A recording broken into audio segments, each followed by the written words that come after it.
Donc en fait il y a plusieurs types de conducteurs. Vous avez les CRL, les conducteurs de ligne, donc conducteurs de train comme moi. Vous avez les CRM, les conducteurs de manœuvre. De CRM, c'est possible de devenir CRML, conducteur de manœuvre et de ligne. Donc conducteur de manœuvre, c'est celui qui va assembler les trains, qui va faire assembler les marchandises, etc.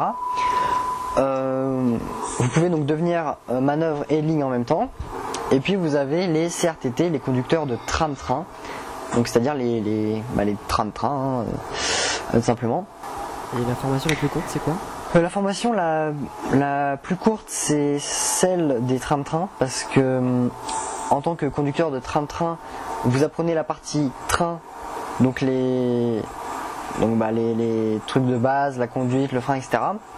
Et côté tram, vu que le tram se passe sur la route, vous devez connaître votre code de la route.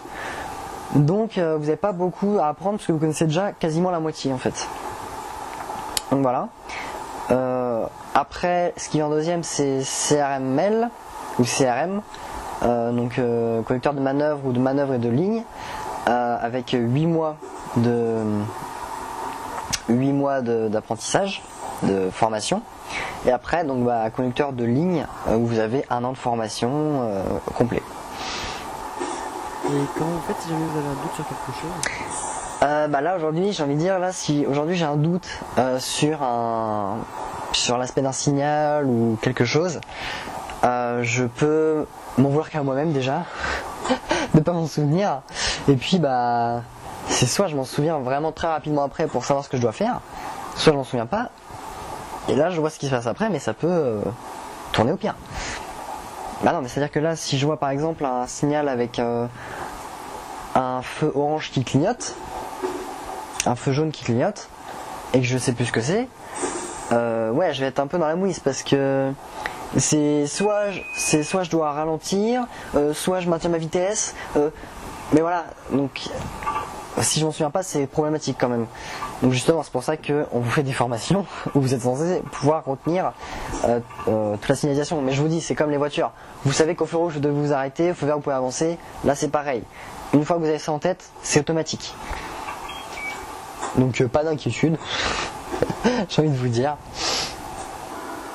Ça vous est déjà arrivé quelqu'un qui se suicide ?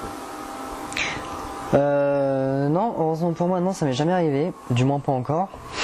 On n'est jamais à l'abri. Mais j'ai des collègues à qui c'est arrivé, puis même encore aujourd'hui, ils s'en remettent pas. Hein. Comment ça, ils s'en remettent pas ? C'est que c'est traumatisant. Hein. Quand vous êtes là comme ça, puis que vous voyez une personne se jeter, c'est vraiment horrible.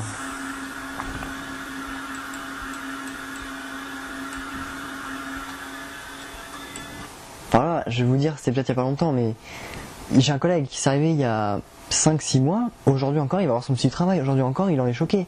Aujourd'hui encore, quand il s'approche d'un quai, il a peur que quelqu'un saute, même s'il n'y a personne au bord, il a toujours cette peur. Voilà.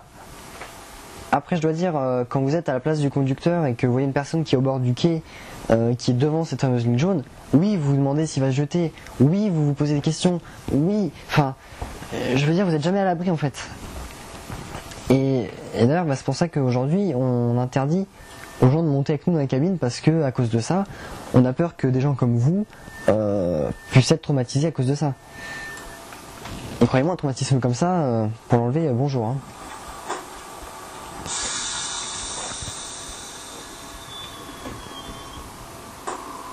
Après, il y en a à qui on arrive à sauver la vie, mais malheureusement, c'est pas le plus haut nombre des deux.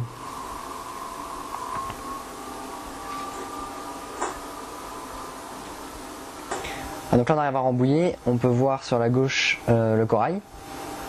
Voilà, donc on a nos petites habitudes qui sont mises en place, hein. Le corail généralement il est toujours là. D'ailleurs normalement il est censé partir quasiment en même temps. Je suis censé partir un tout petit peu avant lui, mais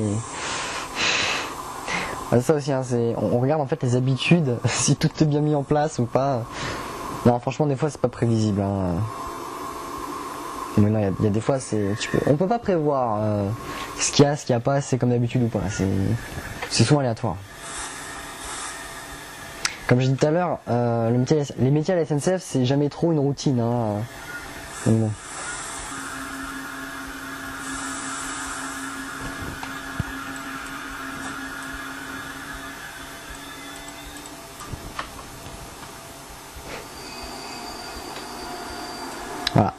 Donc là, il part. Ah bon, moi, vu que je suis arrivé un tout petit peu en retard, j'attends encore un petit peu avant de partir. Normalement, sur le chemin, on devrait le rattraper avant d'arriver à Versailles.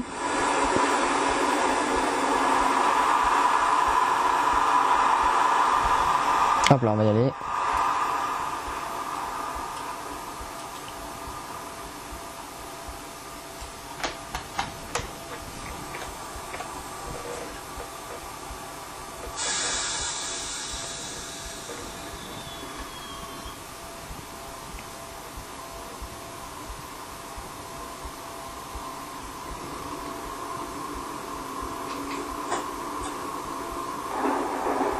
Voilà, alors là ce qui va se passer après, à Versailles, le corail et moi on va partir quasiment en même temps normalement.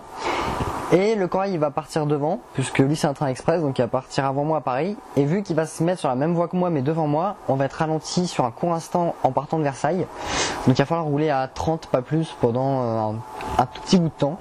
Donc c'est généralement ce moment là qui nous énerve un peu quand on est en train, mais c'est soit ça, soit on roule au déraillement, hein, donc voilà.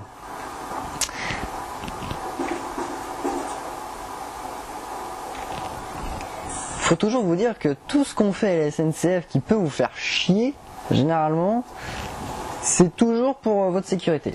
C'est ce qu'il faut se dire. Voilà, on roule à 30, c'est normal, c'est parce qu'il y a un train devant, on va pas lui rentrer dedans. Voilà, on est arrêté, c'est normal, il y a un feu rouge pour éviter que quelqu'un rentre dedans, c'est normal.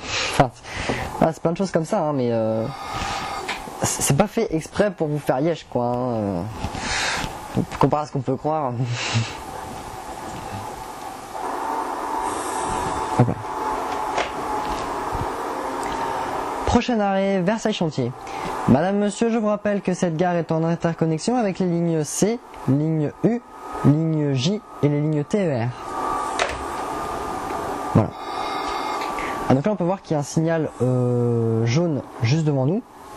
Donc là vous allez voir qu'on va passer la balise du KVB sur les rails et le KVB va s'allumer et il va falloir que je confirme que j'ai bien vu qu'il y avait un feu. Donc simplement en appuyant sur un bouton. Donc là regardez, hop la balise elle est là, on la passe et hop, tac, voilà. Donc là j'ai acquitté le signal, voilà, c'est un acquittement, on appelle ça.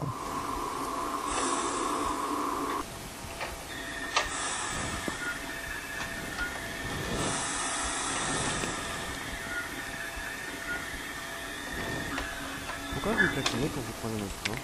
Voilà, donc pourquoi est-ce que les trains sifflent quand ils se croisent? Simplement c'est parce que donc si vous avez un train qui passe dans un sens, il y a des travers sur la voie, les travers vont se pousser une première fois, le train va passer, ils vont se remettre, et vu qu'un train peut en cacher un autre, bah, si on a un deuxième qui arrive en contresens, ils vont pas forcément le voir et ils peuvent se faire percuter. Donc c'est pour ça que généralement quand des trains se croisent, ils sifflent tous les deux simultanément. Hop là. Donc là, comme on peut voir, le signal, pour nous, il est à deux aspects à l'avertissement. Donc deux aspects jaunes. Donc ça signifie qu'il va pas falloir que je dépasse les 60 km/h. Tout simplement.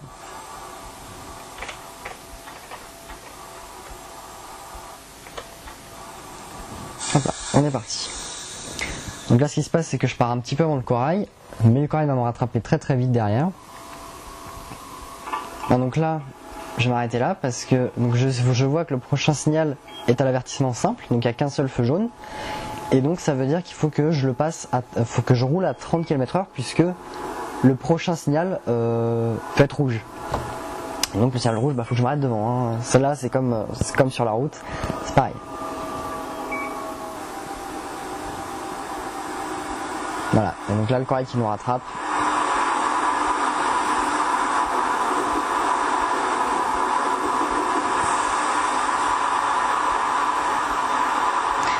Donc nous comme tout à l'heure, le KVB il va ressonner, puisque on va passer la balise, hop là, voilà, donc là j'acquitte, et voilà. Donc quand j'acquitte, le KVB il s'arrête de clignoter tout simplement. Voilà, donc là je passe le signal, et il va falloir que je maintienne la vitesse, pas au-delà de 30 km/h, tout simplement. Voilà, donc c'est ces phases là qui peuvent paraître très très longues quand vous êtes dans un train. Et là, vu qu'en plus le prochain signal est en courbe, c'est-à-dire que là il y a un virage mais je le vois pas, et qu'il peut être rouge, il faut que je m'arrête avant. Donc là ma vitesse je vais encore la diminuer un peu plus, parce qu'il faut que je sois en mesure de m'arrêter avant ce signal. Ne sachant pas de quelle couleur il est, sachant que il y a de fortes chances qu'il soit rouge.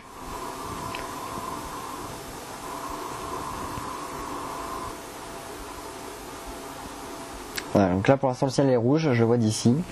On va commencer à ralentir. Voilà, il vient de passer à l'avertissement. Donc on va pouvoir avancer jusqu'à 30.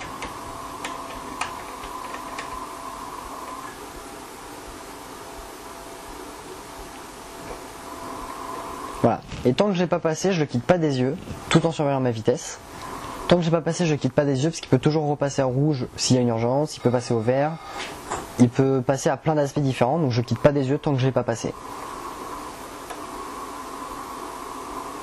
C'est une règle de base, vous ne jamais quitter un signal tant qu'on ne l'a pas passé. Et pourquoi? Parce que tout simplement, à n'importe quel moment, si par exemple le centre d'aiguillage, je sais pas, il donne un arrêt d'urgence pour tous les trains, c'est-à-dire que tous les signaux passent au rouge, et puis bah faut le voir. Voilà, donc si vous êtes en train de regarder autre chose, bah vous le voyez pas, et ça peut être la cata. Tout simplement. Voilà, donc là il vient de passer à 2 feux jaunes. Donc là je vais pas accélérer jusqu'à 60 parce que ça veut dire que le prochain il est potentiellement... Voilà, donc là il vient de passer au signal ouvert. Là je peux reprendre la vitesse normale.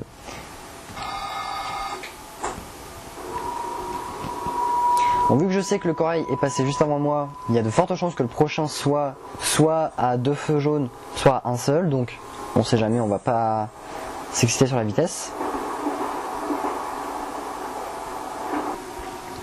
Voilà, donc là on va arriver au niveau des tunnels pour Paris. Donc là comme on peut voir, le signal nous indique qu'on va prendre le tunnel C.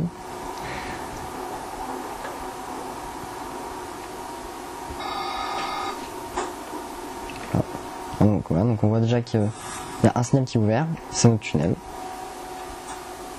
Et dans le tunnel, donc on va être arrêté pendant un court instant parce qu'il y a un train normalement qui doit partir de Paris, qui part en diagonale par rapport à nous, et donc bah, qui va nous bloquer la voie. Donc bah, qui va partir et on va être obligé d'être arrêté un tout petit temps.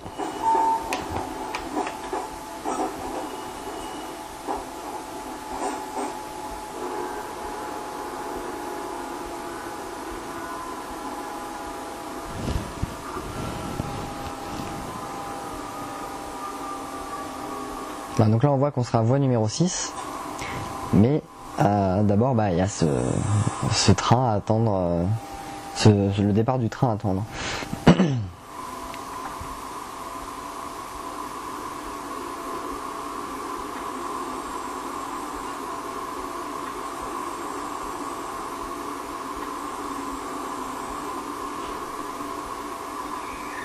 Donc là, comme j'ai dit tout à l'heure, vu que je sais que je vais m'arrêter au prochain signal, bah là je vais pas dépasser les 10 km/h.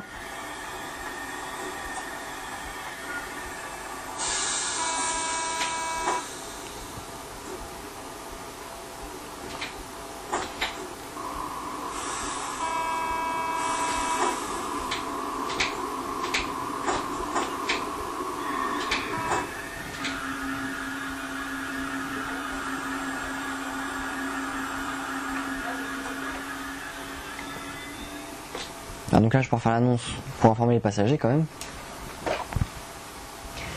Madame, monsieur, je vous informe que notre train est arrêté pour un très court instant, je vous le rassure, pour laisser partir un train qui est au départ de Paris. Merci de votre compréhension. Voilà. Bah, moi j'aime bien toujours mettre ma touche d'humour dans les annonces. Parce que je sais que des fois c'est pas marrant d'être dans le train, que ça soit arrêté, qu'on a envie de rentrer, donc bon, un petit coup par là, ça fait du bien.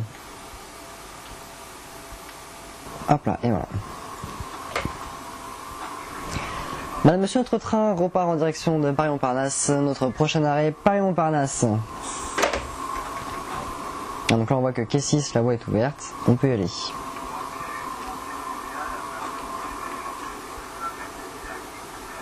Donc là, faut pas oublier qu'on était limité à 15.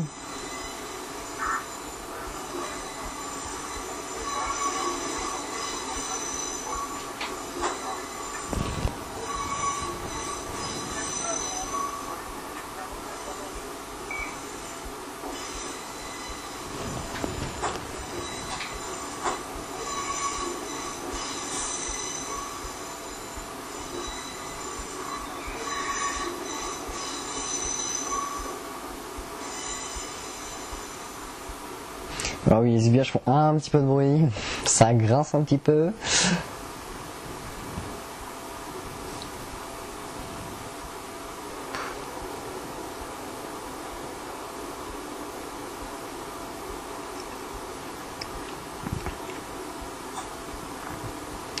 Donc là, je vais bientôt pouvoir faire l'annonce pour dire qu'on arrive.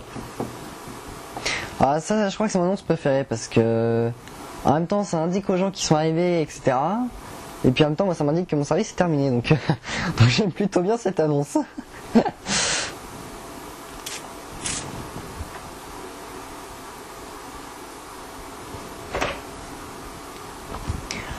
Madame, monsieur, notre train Rémi arrive en gare de Paris-Montparnasse, son terminus.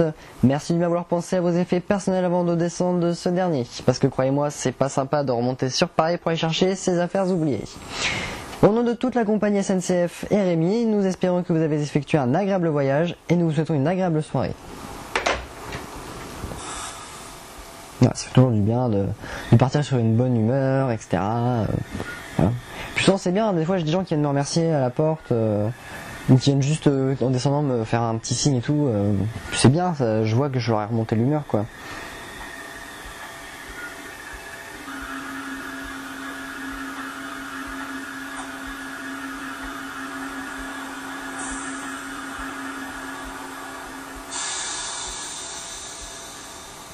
Alors oui, avant d'arriver à Paris c'est toujours très très long.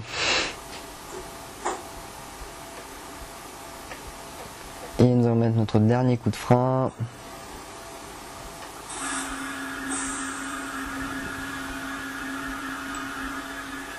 Et voilà. Maintenant qu'on est bien arrivé, et donc maintenant nous allons effectuer donc la dépréparation de rame, donc c'est-à-dire l'extinction de la rame. Hop, déjà.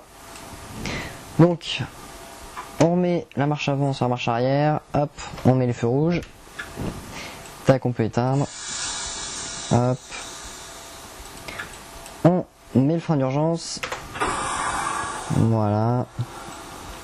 On éteint donc tout. Chauffage, lumière. On éteint tout. Puis on peut mettre notre pantographe sur descente. Hop là. Hop là, on peut enlever ça.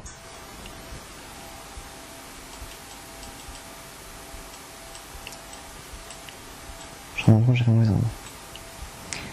Et là, hop, on commande la dépréparation. Et on enlève la clé de la boîte à levier et c'est terminé.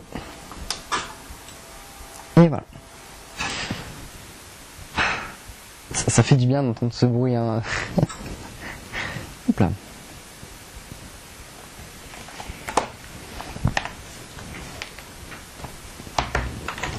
Voilà.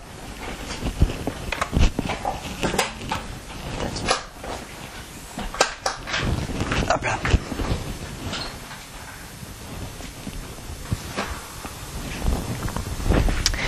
Voilà, bon bah j'espère que ce voyage avec moi jusqu'à Paris vous aura plu, que ça vous aura instruit. Et puis je vous dis à une prochaine pour découvrir un nouveau métier avec moi.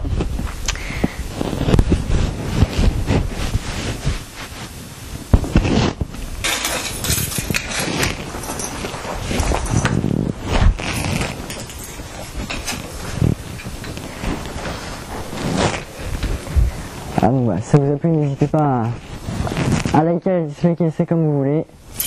Et abonnez-vous. Ciao.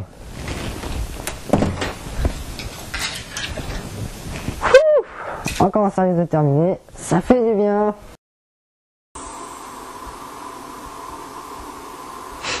Qu'est-ce que c'est lent, putain. C'est lent, hein. Vous trouvez ça lent, moi aussi.